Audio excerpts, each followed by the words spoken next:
Hey, Xiaomi here. So today I wanted to have the opening clip for my 24-hour readathon. Right now it is 10:25 and I want to start my readathon at 12 in the afternoon, and I'm going to take it until 12 the other day. Today is April the 18th, just because there are 3 books that I really want to get to, and also I want to start reading more contemporary, and this is a perfect time for me to get these 3 books done and also start contemporary. Because I am a fantasy driven reader, I tend to switch up every now and then, but since January I think I've only read 1 contemporary, and that was through audio format. So I really want to get into contemporary, and all these 3 books either are coming of age story that deal with either characters that are from Puerto Rico who have a Puerto Rican background, or who are going to go and visit the island. I am from Puerto Rico, I currently live here, so I want to read more books that are set in my island. And these 3 books really did pique my interest when I read the synopsis. I'm only going to be telling you a little bit about them, but I am going to be writing a somewhat overall synopsis about these books in the downboard, just in case you want to check them out.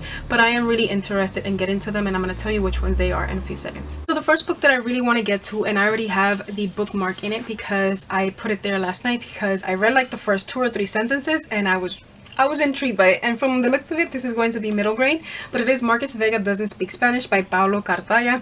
What I know about this is like their mother needs a break or something like that, and they're going to visit the island of Puerto Rico, and they also don't have their father with them, so that it's also going to be like a journey to like try and see who their father is and try to discover them there. So I'm thinking you know, it's going to be a coming of age story where they discover a lot of things, and it sounds really interesting. And it also says, like in the beginning, like that dedication page also, that it says, where is it at? I know I read it somewhere. Oh, it says, a la gente de Puerto Rico, this story is for you, pa'lante siempre. So yeah, I'm really intrigued by this book, and I can't wait to start it because it sounds like it's going to be a great read, and I'm going to call it out right now.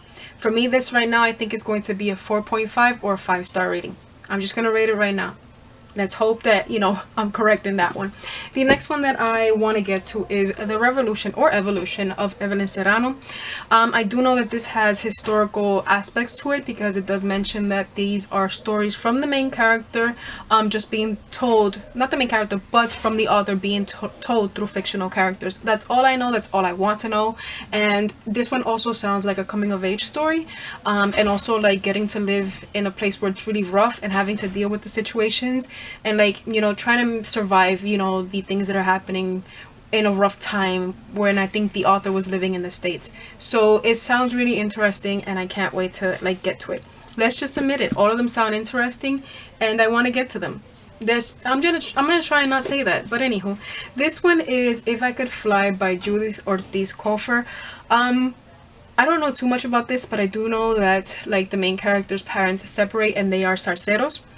So it's like the girl, like in one tendency, becomes alone, and she has to discover what is the meaning of life basically, and what is it, you know, to find family where you least expect it, and also how to know that, you know, one moment can change your life in an instant. So again, this one sounds like it's going to be a coming of age story, and it also deals with pigeons, so that's why there are pigeons on the cover, which is something that I read in the synopsis. I don't know how much does it play into the story, but I can't wait to see if I really do enjoy this one. So this one is one that I'm really interested by, because there are a few things in the synopsis that like sounded interesting. So yeah, these are the 3 books that I want to accomplish. So when it's 12 o'clock in the afternoon, I will start reading. I just wanted to do a little updated clip just because I don't want to waste that time.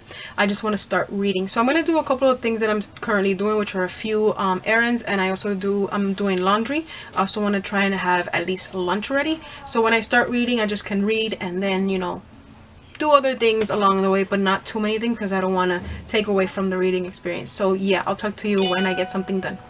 Hi, so right now it is 12:25. It took me a little bit more time than I had anticipated to finish doing my meal, and also I needed to give my dogs their medication because they're under medication, but I'm ready. I have my book and I have my water. So I'm gonna update you like when I hit the 50, maybe 60 page mark. I'm gonna tell you what is it that I'm enjoying of the character so far, what is it that I think about the writing, and just my overall feelings after hitting that page mark. First update of the day, it is 1:54 right now, and I'm currently on page 75 of Marcus Vega doesn't speak Spanish, and I am loving it so freaking much. It is so cute. I love the sibling interaction, the brotherly love, the family dynamics that we have from the mother's side because we don't have the father yet. I'm just loving the energy and everything that it's giving, and these characters are so cute, and I love everything that Marcus stands for, and how actually we visualize the topic of bullying, and actually who adults also see as a bully, and also the power that a certain kid can have to also influence other people into thinking that I'm not the bully but you are. It's just such a beautiful play on words. I'm enjoying it so much, and I'm resonating so much with this story because Marcus has a brother, and his brother has Down syndrome, and he always defends him. I'm the same way with my little brother. My little brother has Down syndrome, but my little brother has it a little bit more advanced, but he does have it with a schizophrenia. So like, my little brother can't read, but he can identify symbols and he can identify words. And my little brother is just like Charlie. My little brother learns directions and he doesn't get lost. So I'm really loving these dynamics and how I can resonate with this character and everything that he's going through. It's just so beautiful. And right now, whatever happened has happened for them to go to Puerto Rico. I'm not going to say obviously because of spoilers, but this is day one for them in Puerto Rico, so I can't wait to see what is it that happens and what is it that he learns along the way. But this is just such a heartwarming and beautiful story, and I'm just enjoying it so much. So I can't wait to see what else happens. And it is a quick read. It's also a quick read because like the font is really big. Like, I'm gonna show you on the first page because I don't want to give you any spoilers of any other pages. But you see, like, I hope you can tell, like, the font is really big. And yeah, I'm just gonna continue reading because I can't stop. I'm gonna make tea in a few seconds just because I feel a little cough and I want to get some tea. So I might do some tea and I'm going to continue reading. Hi, my amor. So I just got his bed inside because they were taking a shower because the beds were dirty. But mommy put him in his bed, right, baby? He isn't feeling too good because he has a little cough and he's under medication. So he's going to get a lot better, right, baby? Mira que nene más lindo. And I'm just gonna go get his bed, but he really doesn't care for his bed much because he's always on the floor. But I'm gonna get his bed so he can lay down on it. Ay, mire que ve. Ese nene tan lindo. Ay, Isabi. Ah.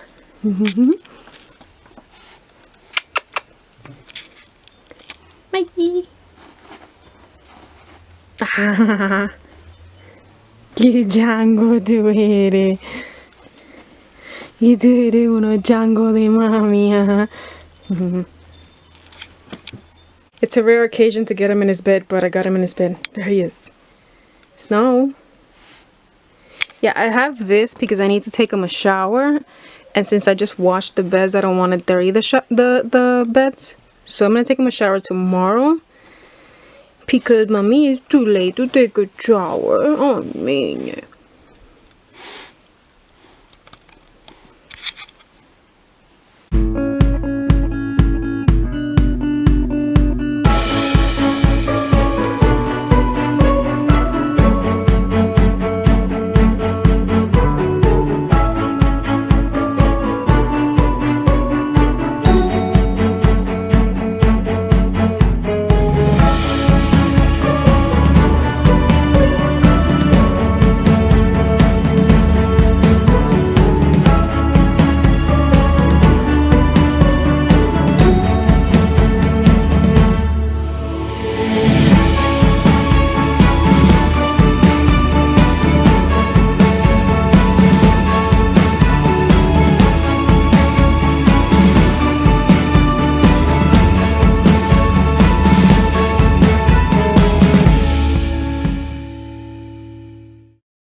Hey, so right now it is 4:45 and I am currently on page 178, and this is such a beautiful story. I'm just enjoying all aspects of it. Mostly the family dynamics, I have to admit, is just so beautiful, and also like them being in Puerto Rico, Marcus discovering a lot of things. It's just so sweet what he's trying to accomplish, and also what he's trying to see, and also dealing with the things that, you know, he hasn't shed light to them before. But I am just loving it so much, and I can't wait to finish it. Like, the only thing I don't like about this book not being mine is that I cannot annotate it and I cannot write in it, and I just want to so badly. And I also love how true it is to a lot of things, especially the chinchoreos that Puerto Ricans love to go to, and also like having that Spanish being woven into the story. And oh my god, I'm just loving everything about it. It's so beautiful. And yeah, I'm gonna continue reading because I honestly don't want to stop. I stopped myself just to update because I was like, let me update because I need to update. But I'm just like, the next update that I'm gonna give you is me finishing this book. So I'm gonna turn on the fan again because it's really hot. You guys, I just finished Marcos Vega Doesn't Speak Spanish. Oh my god, this was so beautiful. 5 out of 5 stars, hands down. It was just such a heartfelt story. It was beautiful. That ending, it made me cry. I'm gonna be real, it made me cry. But it was just such a beautiful story about discovering, you know, who you want to be, and also letting something go in your life and also finding something else. It was just so beautiful and I love it. I can't stop. I can't stop. But I'm gonna stop because if not, I'm gonna continue saying the same things over and over again. But it was a very beautiful story. The next one that I'm gonna start is the Evolution or Revolution of Evelyn Serrano. So I'm going to get something to eat because I'm really hungry. I might take another shower because like it's really hot. I don't know how much is the temperature right now, but it's really hot. So yeah, I'm gonna update you when I get a little bit into this and tell you my overall thoughts and or feels. Hey, so right now it is 10:12 and I just took a shower because I really needed one. It's really hot. And I am currently on page 92 of the Revolution of Evelyn Serrano, and I can say that after the 76 page mark, it's when it starts getting really interesting, because the beginning I could care less. Like, let's be real, I could care less for a lot of things that were transpiring. But I really do like Evelyn's grandmother. She's really cool, you know, and also she has a lot of backstory to her. And I also like how they shed light to things that have transpired in the Puerto Rican culture, especially with the 1937 massacre that happened in Ponce. So this is culturally enriching, and how, you know, that story is being brought into this book, obviously through fictional characters, and also about the Great Depression and how it was really horrible here in Puerto Rico. And yes, I can account to that because my grandmother and my mother do tell me stories about that time and about that era and how difficult it was. So this is really great in that aspect. So far, like, I'm kind of enjoying the main character. I really haven't connected to her, but I feel for Angel. Oh man, I do feel for him a lot. But I'm gonna continue reading to see what else is it that happens, because it has my attention. It does have my attention, and it is a quick read. Just, you know, the beginning was really boring, so I need to know what else is it that happens, and like, what is it that's going to transpire in this, because I actually really don't know. And also I like how it speaks about the injustice of Puerto Ricans, you know, moving to the States. And, you know, I'm enjoying that. I'm enjoying that. How is it that, you know, it tells you how they face a lot of situations. So yeah, it's interesting. It has my attention. So I'm going to continue reading, and I'll update you if I finish it today, because I really don't want to go to sleep yet. So we'll see. Maybe might give it 1 or 2 more hours, because one of the many reasons why I started this read-a-thon during the afternoon is because me at nighttime, no, I need my sleep. I need my bed, because I can't function as a normal person if I don't get sleep. And it's odd because usually at this time I'm already falling asleep, but I'm awake. So I'll update you in a few. Okay, so right now is 11:12 and I'm gonna call it quits because I'm tired. My eyes are starting to fall asleep now. I'm going to page 126 and it's going to speak about pasteles, and pasteles are really good. So I'm really enjoying it and everything that's transpiring now, and how is it these people are standing up in their barrio is really enjoyable. So yeah, I'm liking it. I don't want to stop, but I need sleep. So I'm gonna manage to wake up early tomorrow so I can finish that book and hopefully start the final one that I have to start. So yeah, I'm gonna update you tomorrow because I am too tired to even think.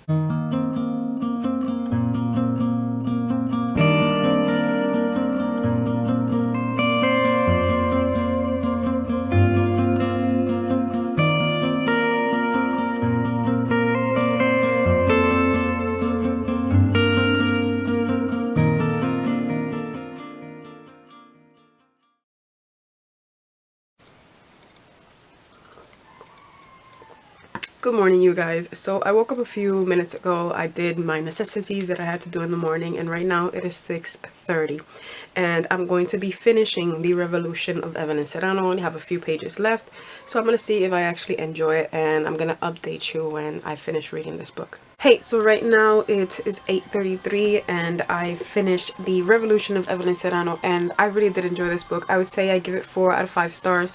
I really also enjoyed the fact that it has that play on, is Evelyn really standing up for a just cause, or is she trying to rebel against her parents' old-fashioned ways? It was something that it was really intriguing how the author, you know, brought it to life. I also liked the struggle or fight for equality that Puerto Ricans had in the States, especially how they were unjustly treated, and also learning about these things and about the young lords. It was something that was really interesting because I was continuously looking up information on the internet, so I really did enjoy that fact that, you know, it did teach me a lot more from things that I really didn't know about. So yeah, I would highly recommend this. Also, like how they, how can I say this without like giving spoilers, but like I really did enjoy their development. That's what I'm gonna say. I enjoyed how they saw things and how, you know, you also felt for certain characters because it does have moments where it is heartfelt. And once you pass that 70-page mark is when I say that it really starts getting interesting, and that ending was really, really interesting. I really did enjoy everything about it. So I highly recommend it. It's a very good read, and it does teach you a lot more about your culture in another state, especially Puerto Ricans, you know, moving to these states. So yeah, what I'm gonna do is that I'm gonna go get breakfast because I'm really, really hungry right now, and then I'm gonna update you when I start my next read. Hey, so right now it is 12:07 and I'm going to Hey, so right now it's 12:07 and I'm going to call it quits for this 24-hour impromptu readathon. And my final thoughts on If You Could Fly is that I am on page 88. And hi baby, and I'm thinking about DNFing it. I'm finding myself skim reading and I feel like I haven't lost a heartbeat. It does have family drama, but there are moments that are gripping me for me to continue reading, and like I want to, but I feel like I'm just like, this is slow and it's boring, and I don't know if I really want to continue, but I'm going to give it a second go. I'm going to give it a try just in case. But we have Doris, who was a 15-year-old girl, and her parents basically divorced. Her mother went to Puerto Rico because she's sick and she's dealing with a couple of things, and her father is basically paying attention to another woman. And you know, it's her trying to deal with this situation, and how is it that she's going to discover herself and also, you know, not feel lonely through all the situation that's happening. But I don't know, like I don't feel it. So as of right now, I don't know, I'm on a DNF it, but I'm gonna give it a second chance. But right now what I want to do is that I'm gonna watch movies, just, you know, to disconnect from reading because I have been reading non-stop. So if I have to sum up which was my favorite read for this 24-hour readathon out of these two, I would definitely have to say Marcus Vega Doesn't Speak Spanish. This was just such a beautiful story that I resonated with, and you know that I gave it 5 out of 5 stars, and I want more people to read it because I want to fangirl with other people because it was that interesting. And I'm thinking about getting myself a copy because this is a library edition, and I want to annotate the hell out of my own copy and also highlight certain things that I really did enjoy. But that's it for this readathon. I hope that you have a wonderful day or night, and I will see you in my next video. Peace.